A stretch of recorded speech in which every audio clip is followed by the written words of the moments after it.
Hi hello ನಮಸ್ಕಾರ ಎಲ್ರಿಗೂ. ಹೇಗಿದ್ದೀರಾ? ಎಲ್ಲರೂ ಚೆನ್ನಾಗಿದ್ದೀರಾ ಅಲ್ವಾ? Welcome back to my channel. ನೀವು ನೋಡ್ತಾ ಇದ್ದೀರಾ Deepa's kitchen and lifestyle blog. ಇವತ್ತು ನಾನು ನಿಮ್ಮ ಜೊತೆ ಏನು ಶೇರ್ ಮಾಡ್ತಾ ಇದ್ದೀನಿ ಅಂತ ಹೇಳಿದ್ರೆ, ಒಂದು ಸ್ವೀಟ್ ಐಟಮ್ನ ನಾನು ಇವತ್ತು ನಿಮ್ಮ ಜೊತೆ ಶೇರ್ ಮಾಡ್ತಾ ಇದ್ದೀನಿ. ಏನಂತ ಹೇಳಿದ್ರೆ ಹಲ್ವಾ. ನೀವು ಜಾತ್ರೆಗಳಲ್ಲೆಲ್ಲ ನೋಡಿರ್ಬೋದು ಕಲರ್ ಕಲರ್ ಹಲ್ವಾಗಳು. ನಾನು ಇವತ್ತು ಅದೇ ರೀತಿಯಾಗಿ ಹಲ್ವಾ ಮಾಡ್ತಾ ಇದ್ದೀನಿ. ಸೇಮ್ ಟೇಸ್ಟ್ ಬರುತ್ತೆ, ಸಖತ್ತಾಗಿರುತ್ತೆ. ಖಂಡಿತವಾಗ್ಲೂ ನೀವು ಕೂಡ ಟ್ರೈ ಮಾಡಲೇಬೇಕು. ತುಂಬಾ ಸಿಂಪಲ್ ಆಗಿದೆ, ನಾವು ಬೇಗನೆ ಮಾಡ್ಕೊಳ್ಬೋದು, ಜಾಸ್ತಿ ಸಮಯ ಏನೂ ಬೇಕಾಗಿಲ್ಲ. ಮತ್ತೆ ಇನ್ಯಾಕೆ ತಡ ಮಾಡೋದು, ಅದನ್ನು ಯಾವ ರೀತಿ ಮಾಡೋದು, ಅದಕ್ಕೆ ಏನೇನು ಸಾಮಗ್ರಿಗಳು ಬೇಕು ಅನ್ನೋದನ್ನು ನಾನು ನಿಮಗೆ ತಿಳಿಸ್ಕೊಡ್ತಾ ಇದ್ದೀನಿ. ನೋಡ್ಕೊಂಬರೋಣ ಬನ್ನಿ ಫ್ರೆಂಡ್ಸ್. ನಾನಿಲ್ಲಿ 1 ಕಪ್ ಆಗುವಷ್ಟು ಕಾರ್ನ್ಫ್ಲೋರ್ ತೊಗೊಂಡಿದ್ದೀನಿ. 1 ಕಪ್ ಕಾರ್ನ್ಫ್ಲೋರ್ಗೆ ಇದೇ ಕಪ್ ಮೆಜರ್ಮೆಂಟಲ್ಲಿ 2 ಕಪ್ ಇವಾಗ ನೀರು ಹಾಕ್ಕೊಳ್ಬೇಕು. 1 ಕಪ್ ನಾನು ಹಾಕ್ಕೊಂಡೆ, 2 ಕಪ್ಪು ನೀರು ಹಾಕ್ಕೊಳ್ಬೇಕು. ಇದನ್ನ ಇವಾಗ ಚೆನ್ನಾಗಿ ಕಲಿಸ್ಕೊಳ್ಬೇಕು. ಗಂಟು ಇಲ್ಲದೆ ಇರೋ ರೀತಿಯಲ್ಲಿ ಇದನ್ನು ಕಲಿಸ್ಕೊಳ್ಬೇಕು. ಇದೇನು ಗಂಟು ಕಟ್ಟೋದಿಲ್ಲ, ಚೆನ್ನಾಗಿ ಕಲಿಸ್ಕೊಳ್ಳಿ. ನಾನಿಲ್ಲಿ ಇದನ್ನು ಗಂಟು ಇಲ್ಲದೆ ರೀತಿ ಚೆನ್ನಾಗಿ ಕಲಿಸ್ಕೊಂಡಿದ್ದೀನಿ. ಈ ಮಿಕ್ಸ್ಚರ್ ಇವಾಗ ರೆಡಿ ಆಯಿತು. ಇವಾಗ ಪಾಕಕ್ಕೆ ಇಟ್ಬಿಡೋಣ ನಾವು. ನಾನಿಲ್ಲಿ ಸ್ಟವ್ ಆನ್ ಮಾಡ್ಕೊಂಡಿದ್ದೀನಿ. ಯಾವ ಕಪ್ಪಲ್ಲಿ ನಾನು ಕಾರ್ನ್ಫ್ಲವರ್ ಹಾಕಿದ್ದೆ ಅದೇ ಕಪ್ಪಲ್ಲಿ 1 ಕಪ್ ಆಗುವಷ್ಟು ಸಕ್ಕರೆ ಹಾಕೋತಾ ಇದ್ದೀನಿ.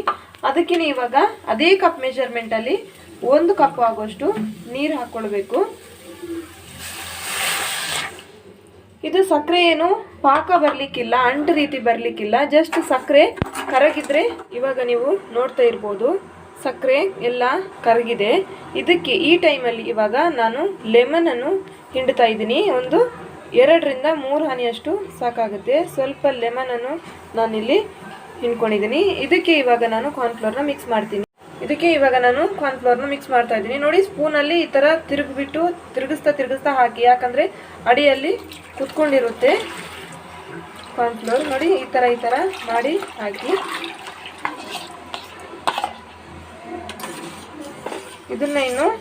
ಇದು ಹಾಕಿದ ನಂತರ ಕೈ ಬಿಡದೆ ಇದನ್ನು ತಿರುಗಿಸ್ತಾ ಇರಬೇಕು. ಇದು ಸ್ವಲ್ಪ ಹೊತ್ತಲ್ಲೇ ಥಿಕ್ ಆಗ್ತಾ ಬರುತ್ತೆ, ಅಂದರೆ ಇದು ಗಟ್ಟಿ ಆಗ್ತಾ ಬರುತ್ತೆ.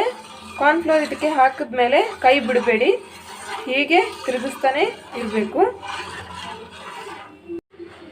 ನೋಡ್ತಾ ಇರ್ಬೋದು, ಇದು ಗಟ್ಟಿ ಆಗ್ತಾ ಬಂದಿದೆ. ಇದು ಇನ್ನು ಗಟ್ಟಿ ಆಗಬೇಕು, ತಿರುಗಿಸ್ತಾ ಇರಬೇಕು ಇದನ್ನು ಇದೇ ರೀತಿಯಾಗಿ. ಇದು ಇಷ್ಟು ಥಿಕ್ ಆಗೋವಾಗ ಇದಕ್ಕೆ ನಾನು ಫುಡ್ ಕಲರ್ನ, ರೆಡ್ ಕಲರ್ನ ಸೇರಿಸ್ತಾ ಇದ್ದೀನಿ. ಕಲರ್ ಆಪ್ಷನಲ್ ಇದ್ದರೆ ನೀವು ಹಾಕ್ಬೋದು, ಇಲ್ಲದೇ ಇದ್ದರೆ ಪರವಾಗಿಲ್ಲ. ಕಲರ್ ಏನು ಟೇಸ್ಟ್ ಕೊಡೋದಿಲ್ಲ. ನಾನು ಚೆನ್ನಾಗಿ ಕಾಣಿಸ್ಲಿ ಅಂತ ಕಲರ್ ಹಾಕ್ತಾ ಇದ್ದೀನಿ.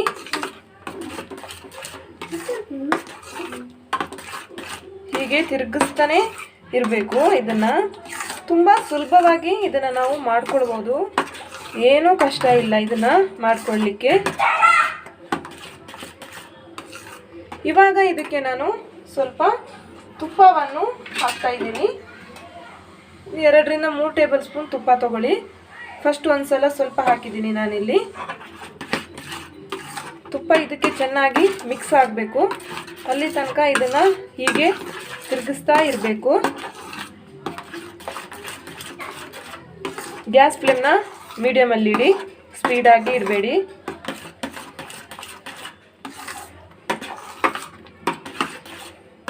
ನೋಡಿ, ಇದು ಇಷ್ಟು ದಪ್ಪ ಬರಬೇಕು. ಸ್ಪೂನಿಂದ ಹೀಗೆ ಹಾಕುವಾಗ ಇದು ನೀರಾಗಿ ಬೀಳಬಾರ್ದು, ಇದು ಇನ್ನೂ ಸ್ವಲ್ಪ ಆಗಬೇಕು. ಇವಾಗ ಇದಕ್ಕೆ ನಾನು ಮತ್ತೆ ಉಳಿದಿರುವಂಥ ತುಪ್ಪನ ಹಾಕ್ತಾ ಇದ್ದೀನಿ. ತುಪ್ಪ ಇಲ್ಲ ಅಂತ ಹೇಳಿದ್ರೆ ನೀವು ಯಾವುದೇ ಅಡುಗೆ ಎಣ್ಣೆನ, ನೀವು ಅಡುಗೆಗೆ ಬಳಸುವಂಥ ಎಣ್ಣೆನ ನೀವು ಇದಕ್ಕೆ ಹಾಕ್ಕೊಳ್ಬೋದು. ತುಪ್ಪ ಹಾಕಿದ್ರೆ ಫ್ಲೇವರ್ ತುಂಬಾ ಸಖತ್ತಾಗಿ ಬರುತ್ತೆ.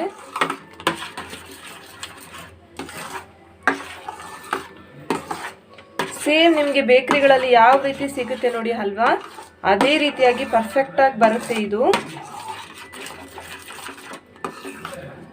ನೋಡ್ತಾ ಇರ್ಬೋದು ನೀವು ಯಾವ ರೀತಿ ಆಗಿದೆ ಅಂತ.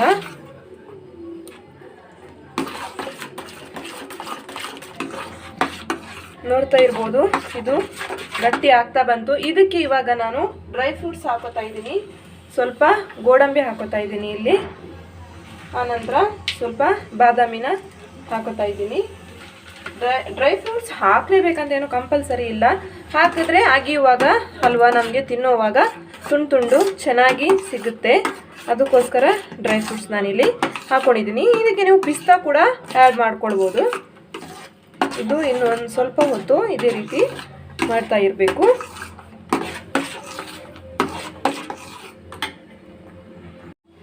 ಫ್ರೆಂಡ್ಸ್, ಇದಿವಾಗ ಪರ್ಫೆಕ್ಟಾಗಿ ಹಲ್ವಾ ರೆಡಿಯಾಗಿದೆ ನೋಡಿ. ನಿಮಗೆ ತೋರಿಸ್ತೀನಿ ನಾನು. ಸ್ಪೂನಲ್ಲಿ ಎತ್ತಿ ಹೀಗೆ ಹಾಕುವಾಗ ನೋಡಿ, ಹೀಗೆ ಅಂಟಂಟಾಗಿ ಇದು ಬೀಳಬೇಕು. ನೀರು ಥರ ಬೀಳಬಾರ್ದು. ನೀರು ಥರ ಬಿದ್ದರೆ ಇದು ಆಗಿಲ್ಲ ಅಂತ ಅರ್ಥ. ಇದಿವಾಗ ಆಗಿದೆ. ಗ್ಯಾಸ್ನ ಆಫ್ ಮಾಡ್ಕೊತೀನಿ ನಾನಿವಾಗ. ಫ್ರೆಂಡ್ಸ್, ನಾನಿಲ್ಲಿ ಒಂದು ಪ್ಲೇಟ್ಗೆ ಎಣ್ಣೆನ ಸವರ್ಬಿಟ್ಟು ಇಲ್ಲಿ ಇಟ್ಕೊಂಡಿದ್ದೀನಿ. ಇದಕ್ಕೆ ಇವಾಗ ಹಾಕ್ಕೊಳ್ಬೇಕು. ಇದಕ್ಕೆ ಇವಾಗ ಇದನ್ನು ಹಾಕೋತಾ ಇದ್ದೀನಿ ನಾನು. ನೋಡ್ತಾ ಇರ್ಬೋದು ನೀವು, ಕಲರ್ಫುಲ್ಲಾಗಿ ಎಷ್ಟು ಸಖತ್ತಾಗಿ ಬಂದಿದೆ ಅಂತ.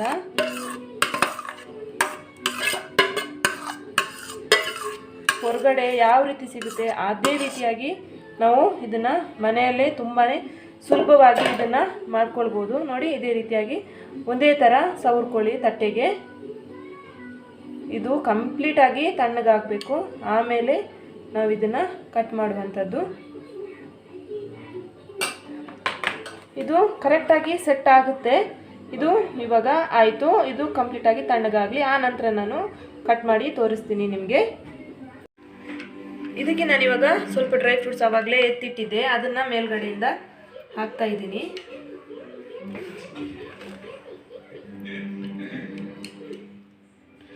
ಇದು ಇನ್ನೂ ಕಂಪ್ಲೀಟಾಗಿ ತಣ್ಣಗಾಗಲಿ, ಆನಂತರ ತೆಗಿಯೋಣ. ಫ್ರೆಂಡ್ಸ್, ಇದಿವಾಗ ಕಂಪ್ಲೀಟಾಗಿ ತಣ್ಣಗಾಗಿದೆ. ಇದನ್ನು ನಾನಿವಾಗ ಕಟ್ ಮಾಡ್ತಾ ಇದ್ದೀನಿ. ತುಂಬಾ ಸಖತ್ತಾಗಿ ಬರುತ್ತೆ. ಇದು ಟೇಸ್ಟ್ ಕೂಡ ತುಂಬಾ ಚೆನ್ನಾಗಿರುತ್ತೆ. ನೀವು ಬೇಗ ತಣ್ಣಗಾಗುತ್ತೆ ಅಂತ ಫ್ರಿಜ್ಜಲ್ಲಿ ಇಡೋಕ್ಕೆ ಹೋಗಬೇಡಿ, ಯಾಕಂದರೆ ತುಂಬ ಮೆದುವಾಗಿ ಚೆನ್ನಾಗಿ ಬರಲ್ಲ ಹಲ್ವಾ. ಅದಕ್ಕೋಸ್ಕರ ಹೇಳ್ತಾ ಇದ್ದೀನಿ.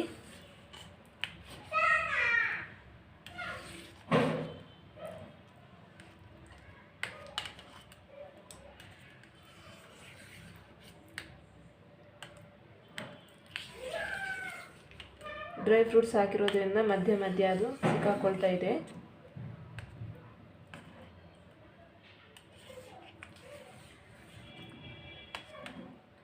ನೋಡ್ತಾ ಇರ್ಬೋದು ನೀವು, ನಾನು ಕಟ್ ಮಾಡಿದೆ. ಇವಾಗ ಕ್ಲೀನಾಗಿ ತೆಗಿಯೋಕ್ಕೆ ಬರುತ್ತೆ. ಇದು ನೋಡಿ ಎಷ್ಟು ಚೆನ್ನಾಗಿ, ಎಷ್ಟು ಸಾಫ್ಟಾಗಿ ಬಂದಿದೆ ಅಂತ. ನಾನೊಂದು ಪ್ಲೇಟ್ಗೆ ಸರ್ವ್ ಮಾಡ್ಕೋತೀನಿ ಇವಾಗ. ನೋಡಿ ಫ್ರೆಂಡ್ಸ್, ಹಲ್ವಾ ರೆಡಿ ಆಯಿತು. ತುಂಬ ಸುಲಭವಾಗಿ ನಾವು ಇದನ್ನು ಮನೆಯಲ್ಲೇ ಮಾಡ್ಕೊಳ್ಬೋದು. ಖಂಡಿತವಾಗ್ಲೂ ನೀವು ಕೂಡ ಟ್ರೈ ಮಾಡಿ. ನೋಡ್ತಾ ಇರ್ಬೋದು ನೀವು ಎಷ್ಟು ಸಾಫ್ಟಾಗಿ ಬಂದಿದೆ ಅಂತ. ಡ್ರೈ ಫ್ರೂಟ್ಸ್ ಹಾಕಿರೋದ್ರಿಂದ ರುಚಿ ಕೂಡ ಸಖತ್ತಾಗಿರುತ್ತೆ. ನೋಡ್ತಾ ಇರ್ಬೋದು, ತುಂಬಾ ಚೆನ್ನಾಗಿ ಬಂದಿದೆ. ನೀವು ಕೂಡ ಇವತ್ತು ಖಂಡಿತವಾಗ್ಲೂ ಟ್ರೈ ಮಾಡಿ. ನೋಡಿದ್ರಲ್ಲ ಫ್ರೆಂಡ್ಸ್, ನಾವು ಯಾವ ರೀತಿ ತುಂಬಾ ಸಿಂಪಲ್ ಆಗಿ ನಾವು ಮನೆಯಲ್ಲೇ ಹಲ್ವಾನ ಮಾಡ್ಕೊಂಡ್ವಿ ಅಂತ. ಖಂಡಿತವಾಗ್ಲೂ ನೀವು ಕೂಡ ಟ್ರೈ ಮಾಡಲೇಬೇಕು. ನಾವು ಮನೆಯಲ್ಲೇ ಹೊರಗಡೆಯಿಂದ ತರೋದಕ್ಕಿಂತ ಮನೆಯಲ್ಲೇ ಸಿಂಪಲ್ ಆಗಿ ತುಂಬಾ ಈಸಿಯಾಗಿ ನಾವು ಇದನ್ನು ತುಂಬಾ ಶುಚಿಯಾಗಿ ನಾವು ಮನೆಯಲ್ಲೇ ಮಾಡ್ಕೊಳ್ಬೋದು. ಮಕ್ಕಳಿಗೂ ಮಾಡಿಕೊಡಿ, ಮಕ್ಕಳು ತುಂಬಾ ಇಷ್ಟಪಟ್ಟು ತಿಂತಾರೆ. ಖಂಡಿತವಾಗ್ಲೂ ನೀವು ಕೂಡ ಟ್ರೈ ಮಾಡಿ ಅಂತ ಕೇಳ್ಕೊತೀನಿ. ಇವತ್ತಿನ ನನ್ನ ವೀಡಿಯೋ ನಿಮ್ಮೆಲ್ಲರಿಗೂ ಇಷ್ಟ ಆಯಿತು ಅಂತ ಅನ್ಕೋತೀನಿ. ಇಷ್ಟ ಆಗಿದ್ರೆ ಪ್ಲೀಸ್ ನನ್ನ ವೀಡಿಯೋಗೊಂದು ಲೈಕ್ ಕೊಡಿ, ಶೇರ್ ಮಾಡೋದನ್ನು ಮರಿಬೇಡಿ ಫ್ರೆಂಡ್ಸ್. ನಿಮ್ಮೆಲ್ಲ ಫ್ರೆಂಡ್ಸ್ ಆ್ಯಂಡ್ ಫ್ಯಾಮಿಲಿಗೆ ನನ್ನ ವೀಡಿಯೋನ ಆದಷ್ಟು ಶೇರ್ ಮಾಡಿ. ಯಾರೆಲ್ಲ ಸಬ್ಸ್ಕ್ರೈಬ್ ಮಾಡಿಲ್ಲ ನನ್ನ ಚಾನಲ್ಗೆ ದಯವಿಟ್ಟು ಸಬ್ಸ್ಕ್ರೈಬ್ ಮಾಡಿ ಎಲ್ಲರೂ ಕೂಡ. ಇವತ್ತಿನ ನನ್ನ ವೀಡಿಯೋ ನಾನು ಇಲ್ಲಿಗೆ ಏನು ಮಾಡ್ತಾ ಇದ್ದೀನಿ. ನಾಳೆ ಇನ್ನೊಂದು ಹೊಸ ರೀತಿ ವೀಡಿಯೋನಿಗೆ ನಾನು ನಿಮ್ಮನ್ನು ಭೇಟಿ ಮಾಡ್ತೀನಿ. ಅಲ್ಲಿವರೆಗೂ ನಮಸ್ಕಾರ.